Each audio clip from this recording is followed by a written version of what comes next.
আছে না, এটা আপনারা নিজেরা জানেন। তো এটা আপনাদের সমস্যাটা আমাদের পুরুষের চেয়ে একটু বেশি, ঠিক আছে? তো এই যে যারা আমরা প্রাপ্ত বয়স্ক হয়ে গেছি, যারা 15 বছর থেকেই তো সাধারণত বিয়ে শাদী দিয়ে দিতেছেন, এলাকার ভিতরে হয়ে যায়, ঠিক আছে না?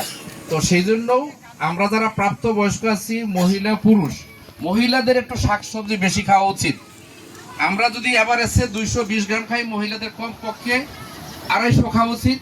আর যারা গর্ভবতী মহিলা হবে, এটা আপনাদের একটু জানানোর জন্য, যারা বাচ্চার যার মায়ের পেটে বাচ্চা এসে যাবে, তাদের কম পক্ষে 350 থেকে 300 গ্রাম কম পক্ষে প্রতিদিন খাওয়া, শাকসবজি খাওয়া ভালো। আমি মাছ মাংসের কথা বলতেছি না, কিন্তু শুধু শাকসবজি। শাকসবজিটার মধ্যে সব কিছুই আছে। এক মাংসের ভিতরে খাইলে আরো এটার লাভের চেয়ে আরো ক্ষতি আরো বেশি হইতে পারে। তো এটা খেয়াল করেন। আমাদের খাওয়া দরকার সাধারণভাবে, আমরা যারা সুস্থ আছি, পুরুষ মহিলা নির্বিশেষে যারা প্রাপ্ত বয়স্ক, তাদের খাওয়া দরকার 200 মানে 1 পোয়া খাওয়া দরকার। সেইখানে আমরা তো 100 টাকাও খাই না, এমনকি কোনোদিন খাইই না, 1 সপ্তাহ খাই না। চিন্তা করে দেখেন আপনারা, খাই না। তাহলে এত না খাইয়া আমরা, তারপর আল্লাহ পাক আমাদেরকে বাঁচায় রাখছে। খাওয়া দরকার কম পক্ষে 1 পোয়া, সেখানে 100 টাকাও খাই না। হয়তো খাইলো আধা 100 টাকা মিলে, মহিলাদের আরও কম মিলে।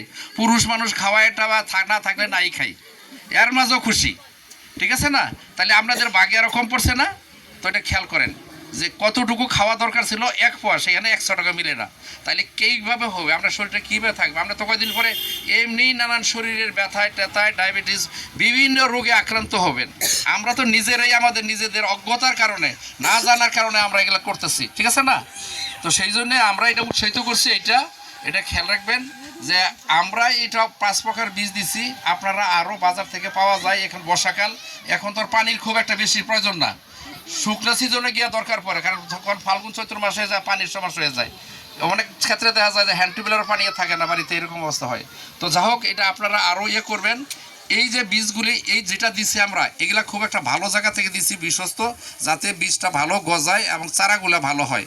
তো আপনাদের ব্যাপারে আমি একটা কথা বলতেছি, যে সে একটা কথা বলছে আপনাদের, যে এই বীজগুলো লাগানোর আগে আপনারা আধা ঘন্টার মতো, প্রত্যেকটা বীজই লাগানোর আধা ঘন্টা আগে পানিতে ভিজায় রাখতে হবে। পানিতে ভিজায় রাখা যে কোনো একটা শুকনা কাপড়ের ভিতরে, আবার এই বীজগুলো ছায়া, এরকম যে কোনো ঘরের ছায়াতে রাখা এই বীজগুলো একটু আবার 10-15 মিনিট শুকাই নেবেন। আর এই বীজগুলো লাগাবেন বিশেষ করে বিকেলবেলা, যখন বেলাটা দেখবেন যে একটু পড়ে যাচ্ছে। এখন তো দেখতেন যে বৈশাখ মাস তো শেষ হয়ে গেলো, জ্যৈষ্ঠ মাস, একটু গরম বেশি হবে। তো সেই জন্য বেলাটা যখন একটু পড়তে থাকবে, এর আগে দিয়ে 4-5 দিন বা 8-10 দিন আগে আপনারা করবেন। ধরেন এই যে টেবিলটা আছে, আপনার বাড়ির পাশে যদি অনেক জায়গা থাকে, তাহলে এইরকমভাবে এটা করে নেবেন। এই যে মাটি কাইটা কোদালটা কোবাই এটা টুসু করে নিয়ে যাবেন, এবং এটার চারিদিকটা যেন ড্রেন থাকে। কারণ এখন তো বর্ষাকাল, হঠাৎ করে যদি বেশি বৃষ্টি পড়ে, তাহলে কিন্তু নষ্ট হয়ে যাবে গেলা।